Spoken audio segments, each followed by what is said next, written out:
प्रियंका गांधी वाड्रा इस बात को बखूबी समझती हैं कि जब जनता उन्हें सुनने आती है तो कहीं ना कहीं उसके मन में उत्सुकता होती है और यह उत्सुकता एक पीढ़ी पुरानी है, यानी कि उनकी दादी इंदिरा गांधी को लेकर है। जी हां, जैसे कि आप जानते हैं, प्रियंका गांधी वाड्रा इंदिरा गांधी की पोती हैं और अक्सर प्रियंका गांधी वाड्रा के बारे में कहा जाता है कि जब वो जनता से संवाद करती हैं तो वो अपनी दादी से खासी प्रेरित दिखाई देती हैं। इसमें दो राय नहीं है। और जैसा कि मैं अक्सर कहता हूं कि राहुल गांधी के मुकाबले में प्रियंका गांधी वाड्रा जनता से संपर्क स्थापित करने में कहीं ज्यादा प्राकृतिक, नेचुरल है, स्वाभाविक है। आज उन्होंने इंदिरा गांधी के कार्ड का जिक्र किया। बकौल प्रियंका गांधी वाड्रा, इंदिरा गांधी जी की जो लोकप्रियता थी वो स्वाभाविक थी, क्योंकि इंदिरा गांधी जो हैं वो लोगों के दिलों में बसा करती थी। मगर जहां तक प्रधानमंत्री नरेंद्र मोदी की बात है, प्रधानमंत्री नरेंद्र मोदी की लोकप्रियता गोदी मीडिया की देन है। प्रियंका गांधी वाड्रा लगातार पूछ रही थी कि अगर प्रधानमंत्री वाकई दुनिया के सबसे ताकतवर आदमी हैं, विश्व गुरु हैं, तो वो महंगाई और बेरोजगारी पर काबू क्यों नहीं पाते। यह कहीं ना कहीं उसी संवाद का हिस्सा है जिसके अंतर्गत यह कहा जाता है कि अगर प्रधानमंत्री यूक्रेन में युद्ध को रोक सकते थे तो मणिपुर में जो हालात बद से बदतर हुए जा रहे हैं उस पर खामोश क्यों हैं। प्रियंका गांधी वाड्रा ने दोनों नेताओं को सामने रखकर दोनों नेताओं के बीच का फर्क बताया। एक तरफ इंदिरा गांधी, दूसरी तरफ प्रधानमंत्री नरेंद्र मोदी। प्रियंका ने कहा, जहां तक इंदिरा गांधी की लोकप्रियता थी वो उनके कामों का नतीजा थी, वो लोगों के दिलों में बसती थी। मगर जहां तक प्रधानमंत्री नरेंद्र मोदी की बात है, आज जो उनका रुतबा है वो मीडिया का योगदान है। मीडिया जिस तरह से उनकी छवि को लगातार सामने प्रस्तुत करता है उसी का परिणाम है। उन्होंने जनता से अपील की कि त्यागिए भारतीय जनता पार्टी को और कांग्रेस की गारंटियों को अपनाइए। वो छत्तीसगढ़ में थी। उन्होंने कहा कि हमारी यहां सरकार थी और बेरोजगारी से लेकर, चावल से लेकर तमाम चीजें हम आपको दे रहे थे, मगर अब नई सरकार ने आके उस सब को खत्म कर दिया है। लिहाजा अब जनता के पास मौका है कि वो कांग्रेस को एक बार फिर मौका दें। कांग्रेस की उन 3 गारंटियों पर विश्वास करें, वो गारंटियां जो वो युवाओं को दे रही है, महिलाओं को दे रही है, किसानों को दे रही है। प्रियंका गांधी वाड्रा समझ रही थी कि उनके सामने युवा थे जो नौकरी की तलाश में, जिसकी उम्र गुजरी जा रही है। उनके सामने महिलाएं थीं जिनके सामने चुनौती होती है चूल्हा संभालने की, घर को संभालने की, और उनके सामने किसान हैं, वो किसान जिसे भारतीय जनता पार्टी और उनके प्रचार तंत्र ने हमेशा अपमानित किया है। आइए देखते हैं छत्तीसगढ़ की जमीन से किस तरह से प्रियंका गांधी वाड्रा दहाड़ी और सीधा हमला बोला प्रधानमंत्री नरेंद्र मोदी पर। जय जोहर। बहुत समय से इंतजार कर रही हैं, गर्मी भी है, आज शादियां भी बहुत है ना, फिर भी आप यहां आई हैं मेरी बातों को सुनने के लिए। इसके लिए आपका बहुत बहुत धन्यवाद। भाइयों, आपका भी। बोलो। देखिए, ये जो आपका इलाका है प्राकृतिक संसाधनों से भरपूर इलाका है। आप मेहनती लोग हो, आपने ये प्रदेश अपनी मेहनत के बल पे बनाया और आप ही की मेहनत के बल पर, इस देश के किसानों की मेहनत के बल पर, इस देश के आदिवासियों की मेहनत के बल पर हमारा देश बना है। हमारा जो स्वतंत्रता संग्राम था वो आप जैसे ही लोगों ने चलाया। हाँ, गांधी जी ने उसका नेतृत्व किया, बड़े बड़े नेता थे, लेकिन आप अगर एकजुट नहीं होते, अगर ये इस देश की जनता एकजुट नहीं होती तो हमें आज़ादी कभी नहीं मिलती। तो ये जो आज़ादी है, जो हमारा स्वतंत्र देश है, ये हमारे लिए बहुत ही महत्वपूर्ण है। आपके लिए आपको अधिकार मिलते हैं, इसी से आपको संविधान मिला, संविधान से आपको अधिकार मिले, चाहे आप किसी भी वर्ग के हों, चाहे आप कितने भी गरीब या अमीर हों, आपको एक बहुत बड़ा अधिकार संविधान ने दिया और वो अधिकार ये था कि आप वोट डाल सकते हैं।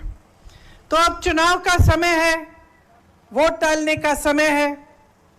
आपके सामने यहाँ आकर भाषण देने का मौका मिल रहा है। बहुत खुशी हो रही है मुझे। मैं चाहती हूँ कि चुनाव के मौके पर आप दो बहुत महत्वपूर्ण मुद्दों को अपने मन में रखें। पहला ये कि देश भर में क्या हो रहा है, देश की राजनीति कैसे चल रही है, आगे चल के देश का क्या होगा, भविष्य हमारा कैसा लग रहा है। और दूसरा कि आपकी जो रोज की जिंदगी है, आपके जो संघर्ष हैं, आप जो दिन रात मेहनत कर रहे हैं, आपका जो संघर्ष है उसकी कोई सुनवाई है या नहीं है। ये दो बड़े बड़े मुद्दे हैं मुख्य तौर पर। तो मैं थोड़ा दोनों मुद्दों पर आपसे बातचीत करना चाहती हूँ। देखिए, जहाँ तक आपका जीवन है और आपके संघर्ष हैं, आपसे अच्छी तरह कोई इनको समझता नहीं है। सही बात है कि नहीं? मेरी बहनें बैठी हैं, महंगाई कितनी बढ़ चुकी है, आप किस तरह से रोज़ के जीवन को आप आगे बढ़ाते हैं, किस तरह से जब आपको दुकान जाना पड़ता है, कुछ खरीदना पड़ता है, तो किस तरह से उस चीज़ को आप खरीद पाते हैं। आपके घर में सभी मेहनत कर रहे हैं, आप कर रही हैं, आपके पति कर रहे हैं, घर में कोई रोज़गार के लायक कोई बड़ा बच्चा हो तो वो भी कहीं ना कहीं से जुगाड़ करके मेहनत कर रहा है। कमाई सब कर रहे हैं, लेकिन वो कमाई पूरी नहीं हो रही है। तो जितनी भी आप मेहनत कर रहे हैं, फिर भी जब जब कोई त्योहार आता है या कोई ऐसी मुश्किल आ जाती है आपके जीवन में कि कोई बीमार पड़ गया या घर में कुछ टूट गया, छत से पानी आ रहा है, कुछ भी हो, और आपको मरम्मत करनी हो या इलाज कराना हो या बच्चों के लिए फीस देनी हो या कुछ नया खरीदना हो, तो दिल में घबराहट होती है कि किस तरह से होगा, क्योंकि महंगाई पिछले 10 सालों में हद से ज़्यादा बढ़ चुकी है। तो ये आपकी एक बड़ी समस्या है। एक दूसरी आपकी समस्या है कि बेरोजगारी 45 सालों में आज देश में सबसे ज़्यादा हो चुकी है। बेरोजगारी इतनी है कि चाहे कितना भी आप अपने बच्चों को पढ़ाएं लिखाएं, आपको ये गारंटी नहीं मिल सकती कि पढ़ने लिखने के बावजूद उसको रोजगार मिलेगा कि नहीं मिलेगा। तो तमाम हमारे जो नौजवान हैं, चाहे महिला हो चाहे पुरुष हो, सब बेरोजगार बैठे हैं। तो ये एक बहुत बड़ी आपकी एक और समस्या है। किसानों की बहुत समस्याएं हैं। आज किसान भी महंगाई से जूझ रहा है। जितने भी सामान आप खेती में इस्तेमाल करते हैं, सब पे जीएसटी है, सब महंगे हो गए हैं। पेट्रोल के दाम बढ़ गए हैं, डीजल के दाम बढ़ गए हैं, तो किसान खेती में भी कमा नहीं पा रहा है। तो ये आपकी जो बड़ी बड़ी समस्याएं हैं, उनको हल करने की कोशिश कांग्रेस की सरकार ने जब प्रदेश में थी तो की। आपसे बघेल जी कह रहे थे, आपको याद होगा कि धान को 2500 रुपए में खरीदा जा रहा था, याद है कि नहीं? किसानों का कर्जा माफ किया था कांग्रेस की प्रदेश सरकार ने। भूमिहीनों को 7,000 रुपए मिलते थे सालाना। गोबर की खरीद होती थी। बिजली का बिल आपका आधा किया गया था। हर परिवार को, आप बघेल जी ने बताया, 35 किलो चावल मिलता था कि नहीं? मिलता था ना। आदिवासी भाई बहनों को अपनी जमीन वापस दी गई, पट्टे वापस मिले। आंगनबाड़ी और मितानिन बहनों को आपके लिए आपका मानदेय बढ़ाया गया। छत्तीसगढ़िया स्वाभिमान की रक्षा की गई। हर तरह से जो आपकी संस्कृति है, जो आपकी परंपरा है, उसको कायम रखने का काम भूपेश बघेल जी ने किया। अब सरकार आपने बदल दी। उन्होंने आपको बताया कि कैसे कहीं कहीं शायद विधायक से चूक हो गई, तो कुछ विधायकों को हराने के लिए आपने प्रयास किया, इसलिए पूरी सरकार चली गई। सरकार चली गई, एक भाजपा की सरकार आई। उस सरकार ने आपके राशन के चावल में कटौती की। सिर्फ आपको 5 किलो मिलता है जब आपको 35 किलो मिलता था। बेरोजगारी का भत्ता बंद कर दिया। गोबर की खरीद बंद कर दी। वर्मी कंपोस्ट बंद कर दिया। गौठान में आपको कितना रोजगार बना के दिया और किस तरह से हमने गौठानों को मजबूत किया। मुझे गर्व होता था, हर प्रदेश में जाती थी, कहती थी कांग्रेस की सरकार को देखो किस तरह से गौठान बनाए हैं छत्तीसगढ़ में। आज उसमें से भी आपको रोजगार नहीं मिल रहा है। जो भूमिहीनों को पैसा मिलता था वो भी आज बंद हो गया है। तो मैं आपसे पूछना चाहती हूँ, इतनी भयंकर महंगाई है, दाम में आग लगी हुई है, पेट्रोल चला गया 100 पार, डीजल चला गया 90 पार, सोना चला गया 73,000, चांदी चली गई 90,000, दोपहिया चली गई 1 लाख पे, गैस सिलेंडर का दाम 1200 हो गया, दाल का दाम देखिए। सस्ता क्या है?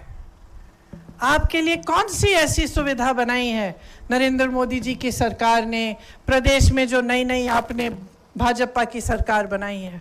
कौन सी ऐसी सुविधा बनाई जिससे आपके जीवन के संघर्ष में आपको मदद मिल पाए? इनको लगता है कि लोग 5 किलो राशन का इंतजार करते रहें, 2000 रुपयों का इंतजार करते रहें, 100 रुपए का गैस का सब्सिडी उसके लिए इंतजार करते रहें। क्या ऐसे भारत विकसित होगा? क्या ऐसे आप आगे बढ़ पाएंगे? कोई रोजगार नहीं, महंगाई को घटाने की कोई बात नहीं, कोई आपको थोड़ा बहुत राशन पकड़ा देता है, कहता है इसी में खुश रह जाओ। ऐसे भारत विकसित नहीं होगा बहनों। भारत को विकसित बनाने के लिए ऐसी स्कीम लानी पड़ेगी जैसी प्रदेश सरकार ने आपके लिए चलाई, और उस तरह की स्कीम कांग्रेस पार्टी आपको गारंटी करके कह रही है कि पूरे देश भर में लागू करेगी। मेरी बहनें यहाँ बैठी हैं, सबसे बड़ी हम स्कीम जो लागू करना चाहते हैं वो ये है कि हर गरीब महिला को 1 लाख रुपए सालाना मिलेंगे। 1 लाख रुपए हर गरीब महिला, मतलब जो एक परिवार में सबसे बड़ी जो गरीब महिला है। 25 लाख तक आपको इलाज मुफ्त में मिलेगा। ये हमने करके दिखाया, ये राजस्थान में हमने करके दिखाया था अपनी प्रदेश सरकार में। वहां 25 लाख रुपए तक लोगों को इलाज मुफ्त मिल रहा था। वहां भाजपा की सरकार आई, आज उसी 25 लाख को गिराकर 5 लाख की इंश्योरेंस 5 लाख का कर दिया है। सरकारी नौकरियों में हम चाहते हैं कि हमारी बहनों को 50% आरक्षण मिले। मतलब सरकारी नौकरी जितनी भी है पहले के आरक्षणों के तहत आपको उनकी उसका आधा महिलाओं को मिलेगा। आशा, आंगनवाड़ी और मितानिन बहनों के लिए जो मानदेय है उसमें केंद्र की सरकार अपना हिस्सा बढ़ाएगी। इसका मतलब है आपका मानदेय और भी बढ़ेगा। किसानों की बात मैंने की, आप कर्ज में डूब रहे हैं, आपको एमएसपी नहीं मिलता, जीएसटी की वजह से महंगाई, आप अपार महंगाई हो गई है, आपको सामना करना पड़ता है, आपकी कमाई नहीं होती। हम चाहते हैं कि जब फसल का नुकसान हो तो 30 दिनों के अंदर अंदर आपका भुगतान हो। एमएसपी एक कानून बन जाए और सिर्फ एमएसपी उन उपजों पे ना हो जिस पर आपका कोई फायदा ना हो। मतलब कि जो आपकी जो यहाँ की उपज है उस पे भी एमएसपी का कानून बने। खेती के सारे सामान जीएसटी से मुक्त हो जाएं। मतलब कि आज जो आप जीएसटी दे रहे हैं, जिसकी वजह से जितने भी सामान आप इस्तेमाल करते हैं उस पे जीएसटी लगी हुई है और महंगे हो गए हैं, वो जीएसटी जब हट जाएगी तो वो सामान और सस्ते हो जाएंगे, तो आपके लिए सुविधा होगी। भूमिहीनों को जमीन दी जाएगी और न्यूनतम मजदूरी 400 रुपए की हम कराएंगे। देखिए, मैंने आपसे मोटे तौर पर जो आपके संघर्ष हैं किसानों के, जो आपके महंगाई और बेरोजगारी की समस्याएं हैं, उसके बारे में बात की। मैं जानती हूं कि यहाँ पे मेरे आदिवासी भाई बहन बहुत सारे हैं। आपको याद होगा कि कांग्रेस की सरकार जब थी और जब रही है, हमने आपकी संस्कृति की रक्षा की है। हम समझते हैं कि जल, जंगल और जमीन पर आपका अधिकार है, और जैसे मैंने आपसे कहा, उस अधिकार की रक्षा हमारा संविधान करता है। आज आपने सुना होगा कि भाजपा के कई ऐसे नेता हैं जो जहां जहां भाषण दे रहे हैं वो कह रहे हैं हमें 400 सीट दे दो, इस चुनाव में हम संविधान को भी बदल डालेंगे। सुना है आपने? ये सुना है? क्यों कह रहे हैं ये? एक तरफ से ये छोटे छोटे नेता और कुछ इनके मंत्री जगह जगह जाके कह रहे हैं कि हम संविधान को बदलेंगे, दूसरी तरफ मोदी जी मंच पे आते हैं और इनके बड़े नेता कहते हैं कि हम संविधान को नहीं बदलेंगे। तो जनता क्या सोचे कि क्या हो रहा है? आपको क्या लगता है कि भाजपा के नेता बगैर मोदी जी की इजाजत इतनी बड़ी चीज कह सकते हैं पूरे देश भर में घूम के कि वो संविधान को बदलेंगे? नहीं भाइयों और बहनों, ये एक पूरी साजिश है कि सबसे पहले छोटे छोटे नेता, मंत्री, अलग अलग नेता देश के अलग अलग कोनों में जाकर ये कहेंगे कि संविधान बदल डालेंगे और मोदी जी मंच पे खड़े होकर मना कर देंगे कि नहीं नहीं, ऐसा हम नहीं करेंगे। ऐसा पहले भी हुआ है कि बात कहीं और से उभरती है, मोदी जी कहते हैं ऐसा नहीं होगा, चुनाव के बाद वही बात मोदी जी कर डालते हैं। तो आज भी यही हो रहा है कि ये कहलवा रहे हैं अपने नेताओं से जानबूझ के, ताकि ये बात फैल जाए देश में। शुरू में ये नकारेंगे इस बात को, कहेंगे कि नहीं नहीं ऐसी कोई बात नहीं है, वो तो नेता अपने आप कह गया। और जैसे ही इनको 400 सीट मिलेंगी या जैसे ही ये अगला चुनाव जीतेंगे तो संविधान को बदलने की पूरी कार्रवाई ये शुरू कर देंगे। ये सच्चाई है भाइयों और बहनों इनकी, कि इनकी बात पे भरोसा नहीं हो सकता। ये सच्चाई है कि ये आपके अधिकारों को कमजोर करना चाहते हैं। इसी संविधान ने आपको वोट दिया, इसी संविधान ने आपको आरक्षण दिए, इसी संविधान ने आदिवासियों की संस्कृति को बचाकर रखा, इसी संविधान ने इस देश के दलितों को आगे बढ़ाने का काम किया। और ये इस संविधान को ही बदलना चाहते हैं, ये आपके अधिकारों को कमजोर करना चाहते हैं। और ये मत समझिए कि ये कोई दूर की बात है कि संविधान को बदल डाला तो आपके जीवन पे असर नहीं होगा। ये बहुत बड़ी गलतफहमी होगी आपकी अगर आप ऐसा समझेंगे। आपके जीवन पे इसका डायरेक्ट असर पड़ेगा, सीधा असर पड़ेगा। अगर संविधान बदल डाला तो आज जो सम्मान का जीवन जी रहे हैं आप, आज जो अधिकारों से भरपूर जीवन जी रहे हैं आप, कि आप खड़े होकर अपने अधिकारों को मांग सकते हैं, आप सवाल उठा सकते हैं नेताओं से कि मेरे लिए काम क्यों नहीं करा, आप अपने वोट द्वारा सरकारों को बदल सकते हैं। ये सब अधिकार मिट जाएंगे अगर संविधान बदला जाएगा। तो सबसे बड़ी बात आपको समझनी पड़ेगी कि क्या आप एक ऐसा देश चाहते हैं जिसमें भविष्य में आपका संविधान ही बदला जाए और आपके अधिकार कमजोर किए जाएं। दूसरी बात कि इनकी सरकार किस लिए चल रही है। अगर आपके लिए चल रही होती भाइयों और बहनों, तो ये जो समस्याएं हैं आपकी, ये आस्ते आस्ते मिट जाती। 10 सालों से इनकी सरकार चल रही है केंद्र में मोदी जी की। क्या आपका जीवन बदला है? क्या आपकी समस्याएं कम हुई हैं? क्या आपकी तरक्की हुई है? आपने तो सुना होगा कि भाजपा के नेता कहते हैं कि मोदी जी विश्व के सबसे बड़े नेता हैं। सुना है कि नहीं? टीवी पे भी आप यही देखते हैं। आपको तो ये कहा जाता है कि ऐसे चुटकी में चाहें तो दुनिया भर में जितने भी जंग हो रहे हैं उनको मोदी जी रुकवा सकते हैं। तो अगर चुटकी भर में मोदी जी इतने ताकतवर हैं कि दुनिया भर में जितने भी जंग हो रहे हैं उनको रोक सकते हैं, अगर मोदी जी इतने ताकतवर नेता हैं कि दुनिया भर के जितने भी प्रधानमंत्री और प्रेसिडेंट हैं सब उनको बहुत बड़ा मानते हैं, तो मुझे बताइए मोदी जी ने आपके लिए बेरोजगारी कम क्यों नहीं की? मोदी जी ने आपके लिए महंगाई क्यों नहीं घटाई? मोदी जी ने आपको अपने पैरों पे खड़ा होने का काम आपके लिए मोदी जी ने 10 सालों में क्यों नहीं किया? मोदी जी खुद सक्षम बनते रहे। आप जब भी उनको देखेंगे तो आप देखिए अकेले दिखते हैं, सब साफ सुथरा होता है, बहुत सक्षम दिखते हैं, क्योंकि सारी मीडिया सबका यही प्रयास है कि आपको लगे कि बहुत ताकतवर ये नेता है, अच्छा है, लेकिन फिर वो ताकत आपकी समस्याओं को सुलझाने के लिए क्यों नहीं इस्तेमाल हो रही है? या तो इतने ताकतवर नहीं है जितना दिखाया जा रहा है आपको, या फिर उनकी नीयत में कोई समस्या है, या फिर वो आपकी समस्याओं को सुलझाना नहीं चाहते।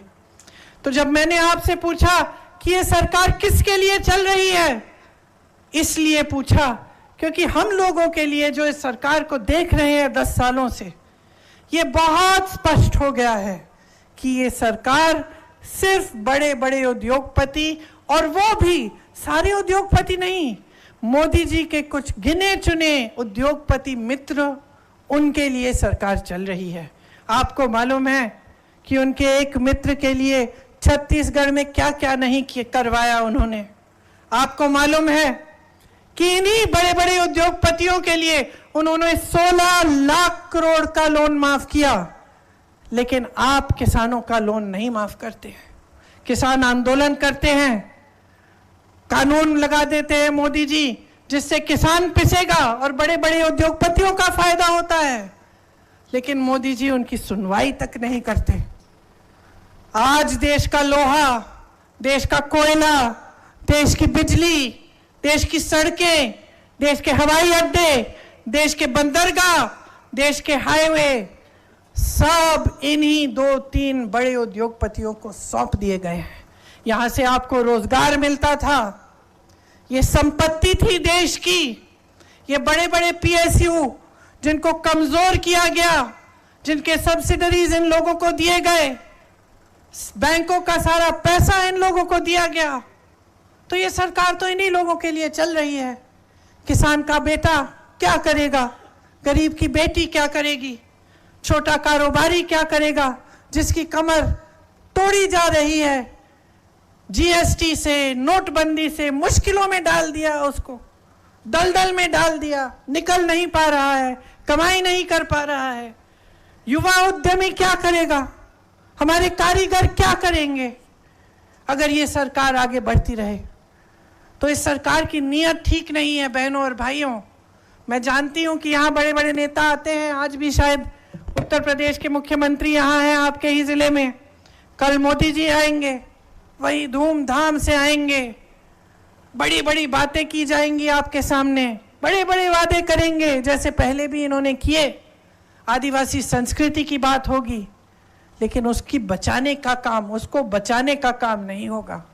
सच्चाई पे नहीं उतरेंगे, आपसे बेरोजगारी की बात नहीं करेंगे, ये महंगाई जिससे आप जूझ रहे हैं इसकी बात नहीं करेंगे। आपको यही दिखाने की कोशिश होगी कि बहुत ताकतवर है और उन्हीं में आप भरोसा करें तो सब कुछ ठीक हो जाएगा।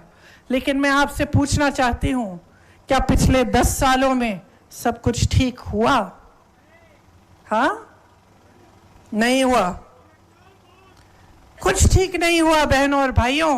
महंगाई बढ़ती गई, बेरोजगारी बढ़ती गई, मंच पे आते हैं तो इधर उधर की बातें करते हैं ताकि आपका ध्यान भटकाया जाए। दिखावे की राजनीति है, और ये गहराई से इस बात को समझिए। आपने इंदिरा जी को बहुत आदर दिया, बहुत माना, इसीलिए आज जब मैं उनकी पोती आपके सामने आती हूं तो आप मेरा सम्मान करते हैं, क्योंकि आपने उनका आदर किया। क्यों किया? दिखावे के लिए नहीं किया, आपने इसलिए किया कि आपके घरों में आई, आपके बीच आई, आपकी समस्याओं को उन्होंने समझा, कोशिश की कि आपको आपके पट्टे वापस दिए जाएं, आपको अपने अधिकार वापस दिए जाएं, आप अपने पैरों पे खड़े हों। दिखावे की राजनीति नहीं की, और आज इस देश में पूरी तरह से दिखावे की राजनीति चल रही है। आज तो ये स्थिति आ गई है कि नेता अगर पूजा भी कर रहा है तो उसके साथ कैमरा होना चाहिए, टीवी पे आपको दिखना चाहिए, सारा दिखावा होना चाहिए। इंदिरा जी भी पूजा करती थी, एकांत में करती थी, अपने कमरे में एक छोटा सा पूजा का कमरा बनाया था, कमरे के साथ वहां पे चुपचाप से करती थी। दिखावे के लिए नहीं थी ये बात। धर्म को इस्तेमाल नहीं किया जाता है राजनीति के लिए। ये हमारी परंपरा नहीं रही है। हमारे देश की पुरानी परंपरा रही है कि धर्म का मतलब है सेवा, धर्म का मतलब है सत्य। अगर नेता मंच पे खड़े होके आपको झूठे वादे करे तो धार्मिक नेता नहीं है, वो सत्य के पथ पर नहीं चल रहा है। आपको वो वादा किया जाना चाहिए जो वादा पूरा होगा। इसीलिए कांग्रेस पार्टी की जो गारंटी है उसका प्रमाण आपके सामने है। कर्नाटका में हमने कहा हम महिलाओं को कुछ देंगे, हर महीने पैसे देंगे, आज उनको मिल रहा है। यहाँ पे हमने कितना काम करके दिखाया छत्तीसगढ़ में आपने खुद देखा। जैसे मैंने गौठानों की बात की, मानदेय की बात की, आपने खुद देखा कि काम किया हमारी सरकार ने। इसलिए हम चाहते हैं कि आदिवासियों के लिए खास जो SC ST सब प्लान है उसको हम लागू करेंगे। विशेष बजट जारी करेंगे हम आपके लिए और दलितों के लिए। वन अधिकार कानून वाले पट्टों को 1 साल में हम उन पर सब पट्टों का फैसला करवाएंगे। और जहां आदिवासियों की जनसंख्या ज्यादा है उन क्षेत्र को हम अनुसूचित क्षेत्र घोषित जरूर करेंगे। देखिए, अभी बघेल जी मंच पे थे, निकल गए हैं क्योंकि अगली मीटिंग में जाना था।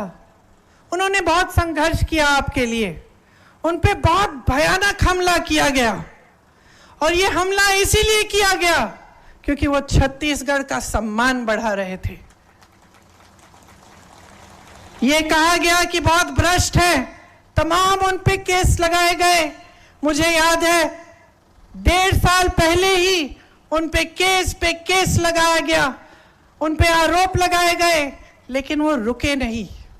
जब भी मैं उनसे मिलती थी, आपकी बात कि मैंने गौठान में ऐसा काम किया है कि दीदी मालूम है आज हम 35 किलो का राशन दे पा रहे हैं, ये सारी बातें होती थी। वो जो भ्रष्टाचार के आरोप जिन्होंने लगाए, सबसे भ्रष्ट तो वही निकले। भाजपा के बड़े से बड़े नेता, आपने टीवी पे पता नहीं देखा है कि नहीं, क्योंकि ज्यादातर टीवी और मीडिया पे ये चीजें आजकल दिख नहीं रही हैं, लेकिन सच्चाई ये है कि मोदी जी ने सबको भ्रष्ट कहा। बड़े बड़े मुख्यमंत्रियों को, हेमंत सोरेन जी को जो आदिवासी मुख्यमंत्री हैं, उनको जेल में डाल दिया, सब पे केस डाले, सांसदों को संसद से निकाल दिया, खूब कार्रवाई की, छापे लगवाए, केस लगवाए, सबको बोल दिया कि सब भ्रष्ट है, सिर्फ मैं ईमानदार हूं। सिर्फ एक इंसान कहते हैं कि देश में भ्रष्टाचार के खिलाफ लड़ रहे हैं। फिर एक अनोखी बात हुई, सुप्रीम कोर्ट ने कहा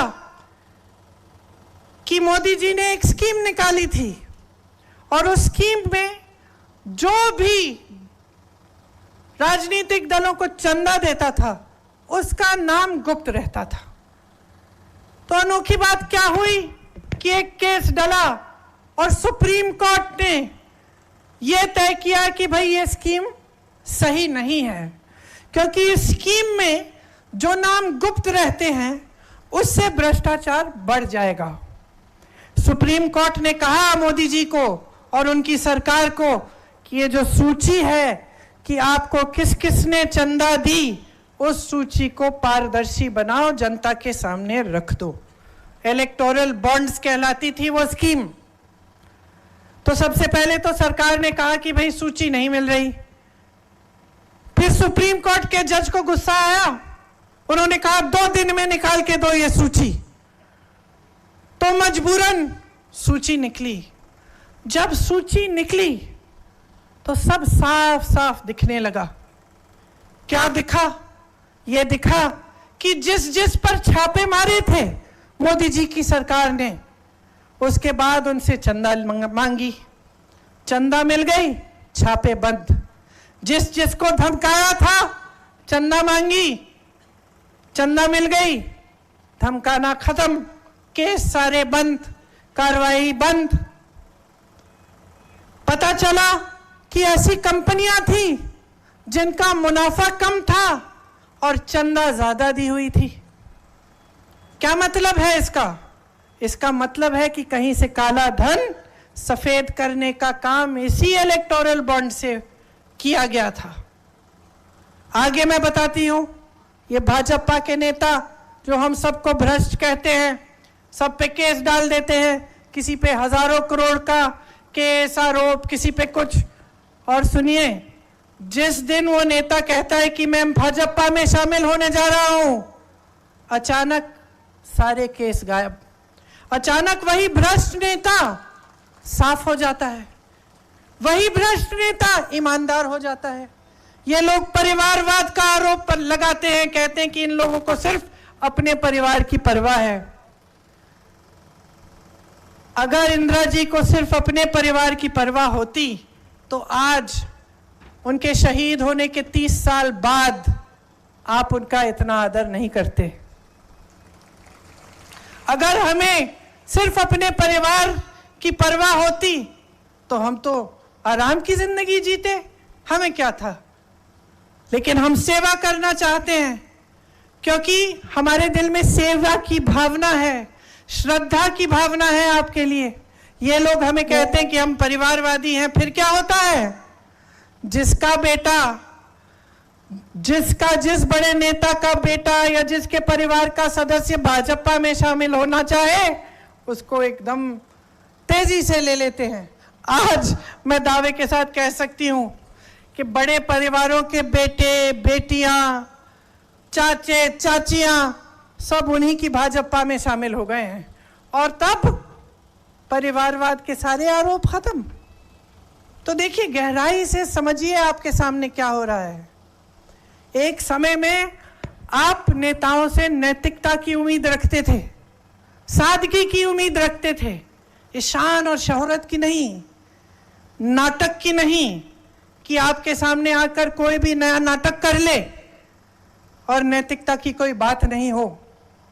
इस पूरे देश की परंपरा रही है और महात्मा गांधी जी के समय से नहीं, ये हिंदू धर्म की पुरानी परंपरा है, ये आदिवासी परंपरा भी है कि अपने जो बड़े होते थे, जो नेता होते थे, उनसे हम ये उम्मीद रखते थे कि वो हमसे सच बोलेंगे, वो हमारे लिए अच्छा करेंगे, वो हमारे साथ विश्वासघात नहीं करेंगे।